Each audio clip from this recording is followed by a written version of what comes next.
18 फरवरी को UP board class 10th का हिंदी का पेपर है और उनके लिए हम लेके आए हैं टॉप बार बार पेपर में आने वाले टॉप 20 प्रश्न।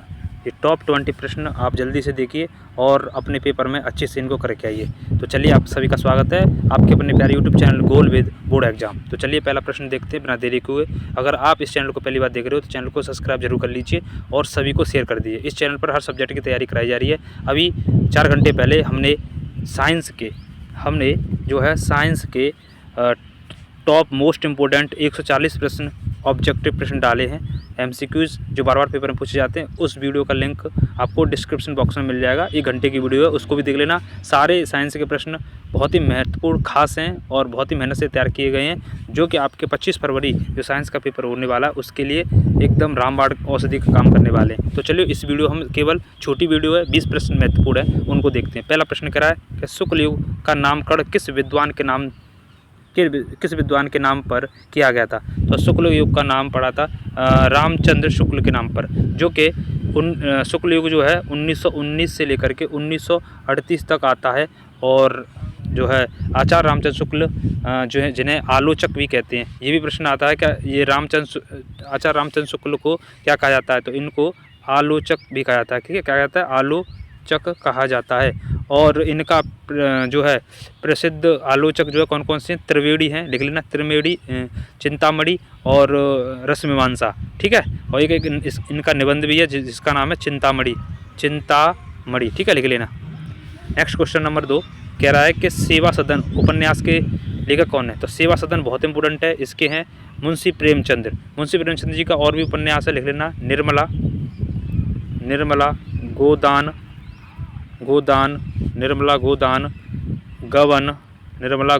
गवन। ठीक, और इनकी कहानी भी बहुत इंपॉर्टेंट है, पूस की रात, नमक का दरोगा। ठीक है, कफन इनकी कहानी। ठीक है, मुंशी प्रेमचंद जी की, इन्हें उपन्यास का सम्राट कहते हैं, याद कर लेना। नेक्स्ट क्वेश्चन नंबर 3 कह रहा है कि शुक्ल युग के नाटककार निम्नलिखित में से कौन से नहीं है। तो यहाँ पर डी ऑप्शन सी हो जाएगा, Bharatendra Harishchandra. Next question number 4 कह रहा है कि प्रसिद्ध आत्मकथा क्या भूलूं क्या याद करूं के लेखक कौन है। तो इसके लेखक हैं हरवंश राय बच्चन। ये ऑप्शन एकदम सही हो जाएगा। और ये क्या भूलूं क्या याद करूं, ये इन्होंने जो इसकी रचना की थी आत्मकथा की, वो 1969 ईस्वी में। और ध्यान रखेंगे, इसके बाद इनकी और भी आत्मकथा हैं, नीड़ का निर्माण फिर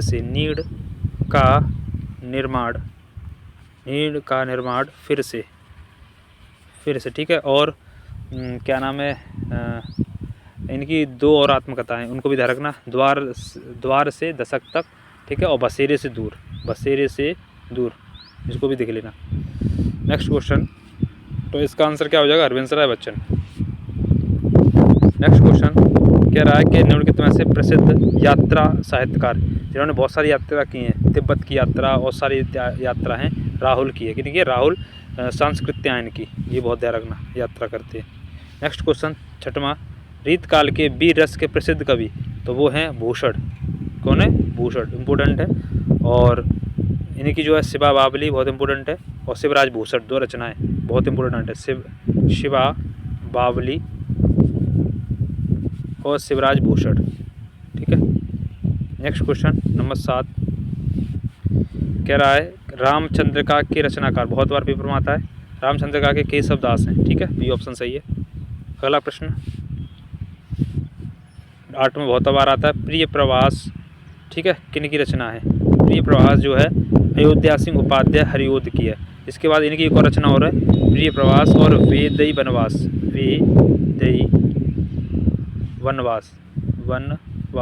इसको भी लिखना, प्रिय प्रवास और वेदी वनवास, दोनों रचना हरिओद उपाध्याय की है। नेक्स्ट क्वेश्चन, ये भी बहुत बार पेपर में आता है, कह रहा है राम की शक्ति पूजा के रचनाकार कौन है। राम की शक्ति के पूजाकार हैं सूर्यकांत त्रिपाठी निराला। ये ऑप्शन एकदम सही हो जाएगा। नेक्स्ट क्वेश्चन 10वां माफ़ कीजिए, कह रहा है कि निम्नलिखित में से कौन प्रगतिवादी युग का कवि नहीं है। तो भारतेंद्र युग, डी ऑप्शन एकदम सही हो जाएगा। ठीक है, अगला क्वेश्चन, इसके बाद 10वें के बाद 11वां कह रहा है कि हास्य रस का स्थायी भाग। तो हास्य का है हास, और हवा में दो रस हैं, एक तो हास्य एक करुणा, ठीक है। एक कौन सा है? करुणा। और करुणा का जो होता है प्यारे बच्चों वो होता है शोक, और हास्य का हास। चलिए नेक्स्ट क्वेश्चन को रहा है कि मनु मानु जनु जानु किस में आते हैं? तो ये उत्प्रेक्षा में आते हैं, जिसमें संभावना होती है। किस में क्या होती है? संभावना। मनु मानु जनु जानु, ठीक है। और आप लोग याद रखना। नेक्स्ट क्वेश्चन 13वां कह रहा है कि लिखित लोहित लेख डूब गया दिन मरे अहा व्योम सिंधु सके देख तारक बुद्ध बुद्ध दे रहा। तो ये जो है सोरठा है। क्या है? सोरठा है। और इस जो है अर्धसमात्रक छंद है। पहले और तीसरे में इसमें 11-11 मात्राएँ होती हैं, 11-11 मात्राएँ, और दूसरे और चौथे में 13-13 मात्राएँ होती हैं, 13-13 मात्राएँ होती है, ध्यान रखेंगे। और यह अर्धसमात्रक छंद है और दोहा का उल्टा है।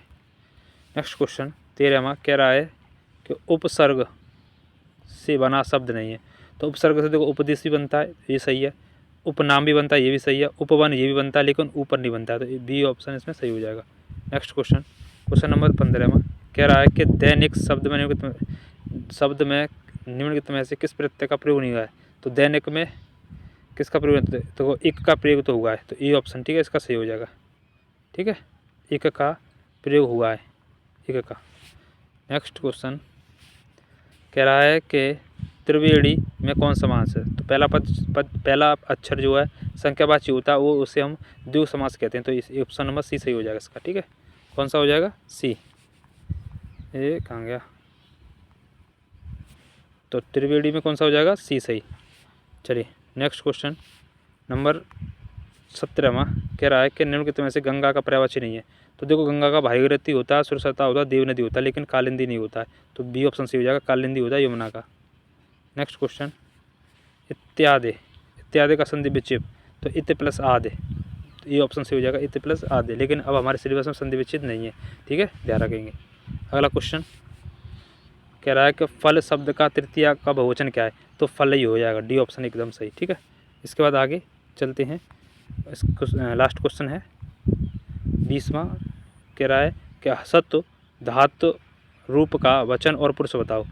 तो इसका एक वचन प्रथम पुरुष, ठीक है, सी ऑप्शन। तो ये हमारे आपके लिए 10 प्रश्न लेके आए जो कि बहुत ही महत्वपूर्ण है। वीडियो अच्छा लगा हो तो कमेंट करके बताएं, और क्या कहते हैं, चैनल को सब्सक्राइब करें, सभी को शेयर करें। धन्यवाद। जय हिंद, जय भारत, वंदे मातरम और जय सीताराम।